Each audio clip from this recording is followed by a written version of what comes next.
So with that said, I'm going to now turn the agenda over to Mr. Mark Fipe from EPA to introduce our first morning speaker. Thank you so much, Ava.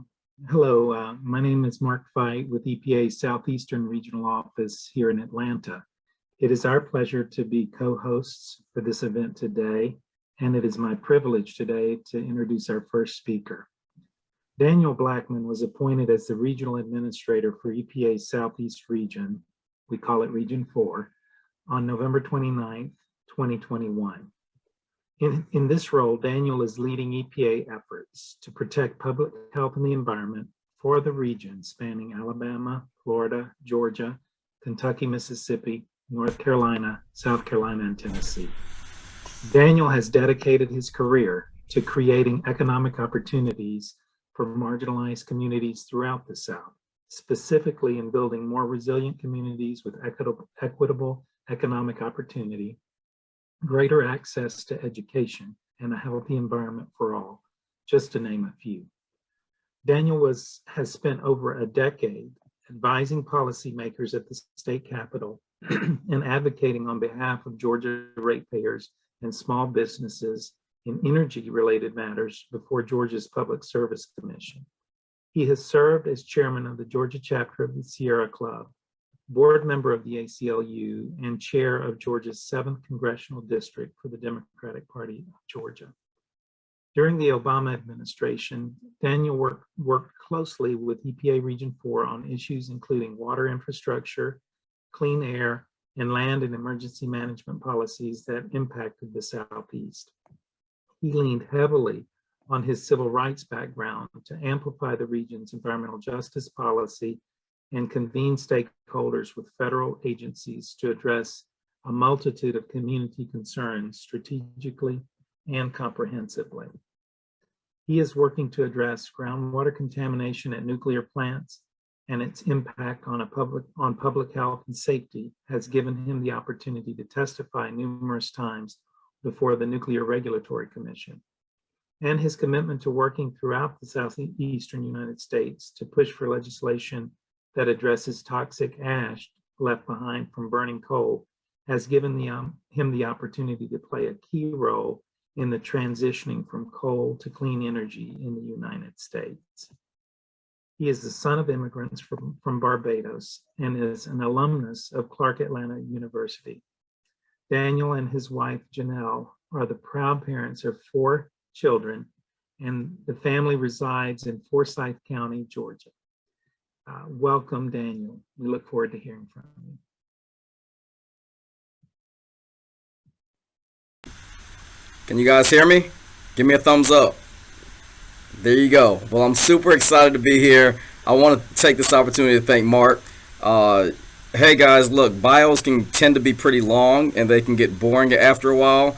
I'm here for you guys, and I'm beyond privileged and honored to be serving the administration, to be an alum of a historically black college at a time where environmental justice and equity and opportunity is at the forefront of so many communities that have been marginalized. And before I go into the remarks I want to give today, I want everyone to remember who we're here for. We're here for communities that can't be on these calls. You all represent the best and the brightest that our communities have, and you represent a space that will help us to transition into a time that many of our communities have desired for such a long time. So again, on behalf of EPA Region 4, President Biden, and our Administrator Michael Regan, which I may say out of North Carolina is also an alum of an HBCU, North Carolina A&T, I want to thank you for allowing our region to be a part of this, really great conversation. And I want to welcome all of you all to the 2nd annual Building Resilience Conference. So again, it's my pleasure to represent the U.S. Environmental Protection Agency on this day that we all know we are transitioning and doing really great work. Region 4, as many of you know, has a commitment to this region around environmental justice, equity, opportunity. I mentioned that I am an alum of a historically black college. There are 69 HBCUs in Region 4, more than any other of the 10 regions at EPA, minority serving institutions. We have the opportunity to serve Georgia and Florida, Alabama, North Carolina, South Carolina, Mississippi, Tennessee, and 6 federally recognized tribes, which I will get into further in my conversation. And as you know, EPA's mission is to protect human health and environment. But before I get into my address for today, I wanted to make sure that you all knew that Mr. Regan brings his greetings to this conference, and the Biden administration, as well as Administrator Regan, who we were with last week, has elevated environmental justice as a priority and an urgency, which I think we can all be proud of in addressing climate change, climate urgency, protecting public health, and the focus that's anchored in the recognition that for far too long, too many of our communities, in particular low-income and marginalized communities, communities of color, have suffered disproportionately from poor air quality, high levels of air pollution, and all of the devastating health impacts that we all know exist as a result from breathing unhealthy air. If we didn't learn anything from the pandemic, we learned that specifically communities of color during this Black History Month were overwhelmingly challenged with pre-existing conditions. And those came from low air and water quality in many instances, and proximity to facilities that emitted or contributed to air standards and air quality. As EPA has demonstrated just a few weeks ago in a recent study of climate change in socially vulnerable communities, many of these same communities are on the front lines of climate change. They're the least able to cope each and every day with harmful impacts like heat waves, flooding, and other issues that attack and impede these communities on a daily basis. The administration is committed to ensuring that all Americans, all communities benefit from safer climate and healthy air, which means taking action on these long existing disparities that have existed in our communities and in communities that I've served for far too long. As the president's executive orders reflect, environmental justice and climate change are both issues where the Biden administration has called a whole of government approach. My challenge to you all is that we have a whole of region approach. All of your organizations, each of you as leaders, whether you're appointed or you work at the grassroots level, we're all committed to this work, and we must all do this together. So in unison with the whole of government approach, so EPA's work is completed by initiatives and investments that we're able to do right here in Region 4, being made by other federal agencies, some of which who are represented on this call today, across various levels of government, including leadership and ideas that many of you have been spearheading on the ground directly. The great thing to know about that is I've only been in this position appointed since November of last year. So you're stuck with me for a little bit longer, but I'm so excited to hear about your ideas, your insight, and how we can work together. Now, achieving these goals at EPA and delivering on EPA's founding process and promises of securing a safe and healthy environment for everyone in our country starts with authentic engagement with communities, listening to their needs and concerns, and working in partnership with them. There's a quote that I have in my office that says that we should all strive to listen, to understand, and not to respond. If we're going to truly serve the communities in which we want to, we've got to understand where they come from and not assume that we have all of their answers. Along those lines, we've been enhancing our outreach and engagement to listen more, earlier, more often, more frequently, and through various mechanisms, from regular conversations with EJ leaders and organizations to conducting outreach early in the regulatory development process on upcoming actions, many of which you'll hear about from EPA over the next several months. I'd like to share the words of Reverend Dr. Martin Luther King Jr. Like many of us, we all know a lot of the quotes and words of wisdom around leadership that Dr. King had. He had so many of them on economics and eradicating poverty. As a matter of fact, Dr. King and Bobby Kennedy died 61 days apart, both fighting for the eradication of poverty, one at the grassroots community civil rights letter and the other as a candidate for President of the United States. These are all critical components of regional readiness for investment and growth in the Southeast to promote equity and climate resilience and economic development. And I have two quotes today to share that I try to live by and stand by in this capacity as regional administrator, as well as my personal life. The first quote from Dr. King says, "The ultimate measure of a man is not where he stands in moments of comfort and convenience, but where he stands in times of challenge and controversy." Let's pause for a second and think about that. Challenge and controversy. Two areas that we are living with and fighting and struggling with in this country every day. This is your moment. This is our moment. The second quote from Dr. King is, life's most persistent and urgent question is, what are you doing for others? And as I say that second quote from Dr. King, I want you to know that I'm speaking directly to you, to each and every one of you that are participating today, right now on this call, and throughout the day. Yes, we have all recently stood in some challenging times as we recover from the national pandemic, but this group is positioning itself to continue to build economically and smartly right here in the Southeast. And I want to personally, on behalf of EPA, say thank you. Thank you for the work that you're doing, and thank you for your commitment. As we reflect on the second quote, what are we doing for others? I believe many of us can safely assume that Dr. King was asking us to think about what we were doing today and what we are doing tomorrow as future generations. And for those, as the father of 4 children right here in Atlanta, my concern is that our children are living messages to a future that many of us will not see. And I know this to be true because your children, your neighbors, your family members are all relying on us and our leadership in this process. Since the inception of EPA in 1970, our mission has been to protect human health and the environment. As the EPA Region 4 Administrator, again, to remind you all, I work in partnership with 8 southeastern states. That's Mississippi, Alabama, Georgia, North Carolina, South Carolina, Kentucky, Tennessee, Florida, and 6 federally recognized tribes. As a matter of fact, in my office, we maintain a government-to-government relationship with those 6 federally recognized tribes, which include, just to make sure you all know, because some of them may be in your ears, the Catawba Indian Nation, Eastern Band of the Cherokee Indians, the Miccosukee Tribe of Indians in Florida, Mississippi Band of the Choctaw Indians, Porch Band, of Creek Indians, and the Seminole Tribe in Florida.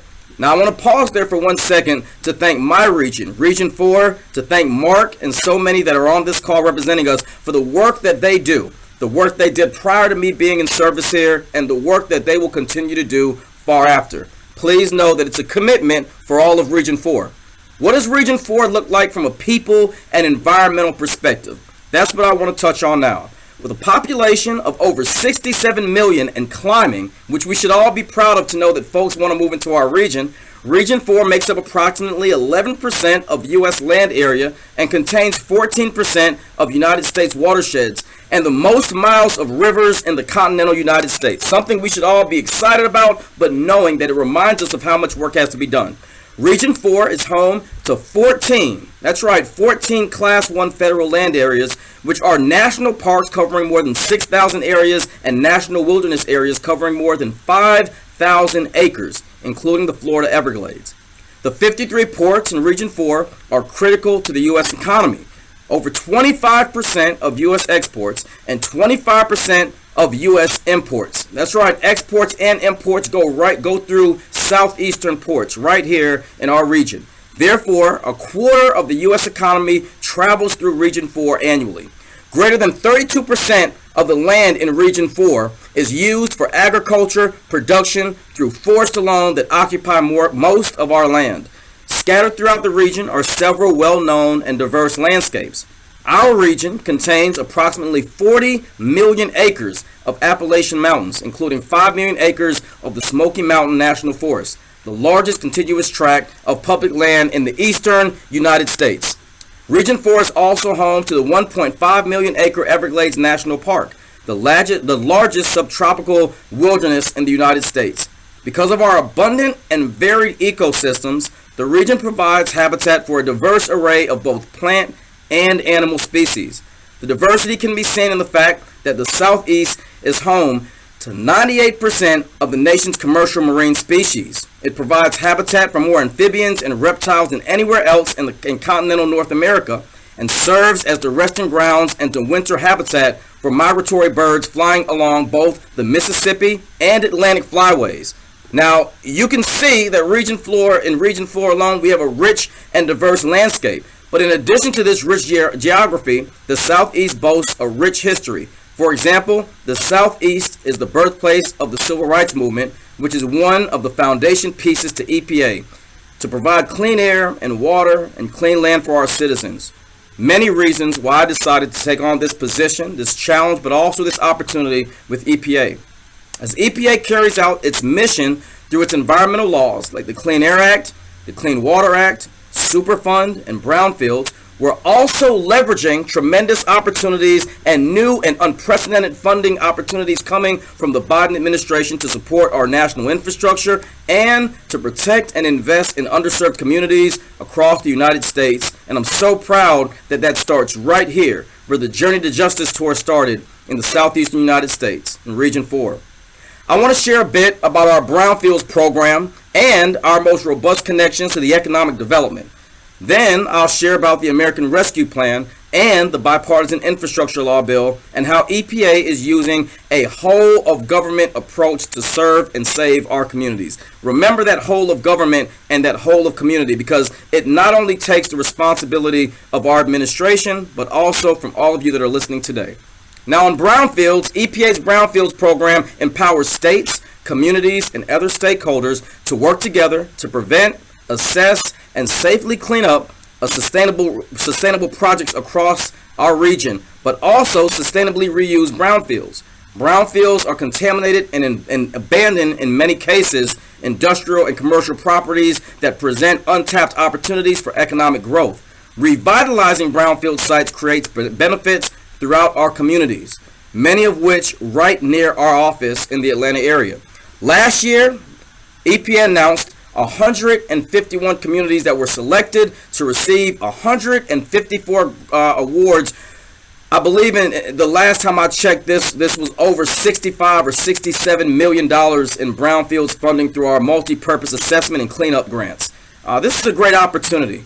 That kind of investment goes into the transformation of many communities that have desired it for so long. Funding supported underserved and economically disadvantaged communities across the country, and in assessing cleanup at contaminated and abandoned industrial and commercial properties. In 2022, I'm pleased to share with you all today that EPA will be announcing another round of similar grants worth $68 million to help these same and other communities that we've identified. Over the years, through communications and our community partners, and especially our low-income communities, we continue to hear ongoing needs for jobs, entrepreneurship, opportunities, a need for environmentally related jobs, and associated skill set training needed for those types of jobs. I've tasked my office and Region 4 with identifying many people that come from these communities because we understand the challenges, but also the opportunity of bringing people into our organizations that reflects the communities in which we serve. Through our Brownfields program, we offer the Brownfields job training right here at EPA. This program allows nonprofits, local government, and other organizations to recruit, train, and place unemployed and underemployed residents of areas of these affected challenges in presence of brownfield sites and put them in a position to help to be a part of the solutions. Finally, in our brownfields programs, these assessment and cleanup grants will support economic growth and job creation and empower communities to address environmental, public health, and social issues associated with contaminated land. Now, in the American Rescue Plan, EPA received $100 million in funding for environmental justice issues. We started putting $50 million towards projects to support the priority needs of overburdened communities. And in December, we launched a $20 million grant program from our air office to fund air quality monitoring projects in communities across the United States. This administration will continue to deliver on investments and protections under some key laws put in place by President Biden, laws that we'll see reflected in the coming year. Thanks to President Biden, the bipartisan infrastructure law, and all the strides that we're making through Congress, we're making historic investments into communities overburdened by pollution to solve many EJ legacy issues such as toxic hotspots, access to water infrastructure, an issue that I've dealt with for so long throughout my career over the past 20 years, and ensuring safe drinking water. With unprecedented funding to support our national infrastructure, EPA will improve people's health and safety, help to create good-paying jobs, and increase climate resilience throughout the country. The bipartisan infrastructure law provides the single largest federal investment in water infrastructure in history, $50 billion to replace lead pipes, to protect treasured waters, to build drinking water and wastewater systems that are resilient to climate crisis. I know for a fact this is a tremendous opportunity for our friends in Florida, which rely on ecotourism, but also for low and moderate income communities that have suffered for so long without solutions and or investments to drive their recovery.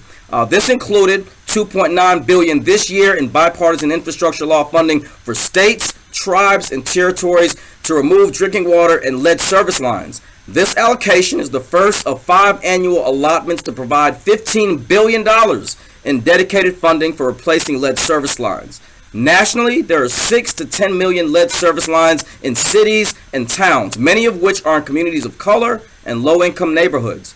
This investment will mean millions of American families no longer have to fear harmful health effects caused by lead and other pollutants in their water. This investment and the investing that we're doing in drinking water infrastructure, which includes $4 billion to drinking water and the Drinking Water State Revolving Fund for emerging contaminants, and $5 billion to water infrastructure improvements for the nation. This is a great opportunity. These WIN grants help us to address emerging contaminants and that put all Americans to work for good paying jobs and opportunities. And again, focusing on bringing people in from the communities that we're targeting. The bipartisan infrastructure law also provides, I'm throwing out a lot of numbers, $11.7 billion for clean water and the state revolving fund for wastewater infrastructure, and the additional $1 billion for the Clean Water State Revolving Fund for emerging contaminants. This means more people will be able to freely swim, fish, and play in their waters. Heard too many stories about folks that grew up in communities where their children and grandchildren can't enjoy the same things they grew up doing. Wild spaces will be cleaner and more vibrant. Communities will benefit from improved economic prosperity, and these will be built on clean water resources as more quality, good-paying jobs are created. In December of last year, 2021, Administrator Regan sent a letter to every governor of every state sharing detailed information about our goals for using the water and wastewater infrastructure money provided through infrastructure bill that we're all beginning to experience and getting into our state. Mr. Regan also committed to issuing guidance in the coming months that will have greater detail to help ensure that these historic resources reach our most vulnerable communities. That's an area that in Region 4 we're going to be very adamant about, making sure that the communities that we want to benefit from them are not left out of the conversation of this historic opportunity. Bipartisan infrastructure law, I'll refer to continuing and going on this bill, also provides historic funding to clean up long-standing pollution and redevelop communities. To help restore economically vitality of communities, bill is providing $3.5 billion for Superfund site cleanup work and $1.5 billion to scale up brownfields redevelopment work. The Superfund sites where more than 1 in 4 Black and Hispanic Americans live within 3 miles of these sites means communities are living near many of the most serious and uncontrolled or abandoned areas that are being really overwhelmed by contaminants. And they'll finally get the protections and the support that they deserve. For brownfields redevelopment, this means that blighted and polluted sites and communities across America will be assessed, cleaned up, and made available for safe reuse, job creation, economic opportunities, and attention in areas that need it most. As a result, bill is what we're going to also move forward on with investing $5 billion for decarbonizing the nation's school bus fleet. This is a major investment on electric and low-emission school buses and healthier air for children. More than 25 million children ride the bus to school each and every day, including my children. Many are breathing polluted air from diesel school buses. By deploying electric and lower emission buses, fewer children will face increased asthma risk and other health problems linked to diesel air pollution. This is personal to me because I have a son who's a standout athlete but has an emergency inhaler on the sideline. I grew up with asthma, so knowing that these small things that we do can have such a tremendous impact on people's lives means a lot to me, my leadership, and our region. EPA recognizes that participation from all citizens, including our business partners, government partners, non-governmental partners, university partners, and community partners, is essential to help support effective environmental policies, problem solving, and sustainable practices. We look forward to partnering with you throughout and in this effort. In closing, I'll close with saying thank you for this opportunity to share with you today the future investment and growth opportunities that can be utilized as we continue building resilience right here in the Southeast. And I'll leave you with an African proverb for Black History Month, which is, if you want to run fast, run alone. If you want to run far, run with others. This is our opportunity to finish a marathon that we have been all running for so long, to build and to strengthen a region that has so much opportunity and potential with each of your leadership. Thank you so much, and we will continue to fight the good fight and build the region that we all well deserve. Thank you. I think that's it, Mark. Thank you. Absolutely. Mark, did you have something that you'd like to say? I hope you were equally inspired as I am every time Daniel speaks. So thank you, Daniel, for those moving challenges. Absolutely. Wow. There is a lot to take in there. And thank you for being a champion of our region for so long.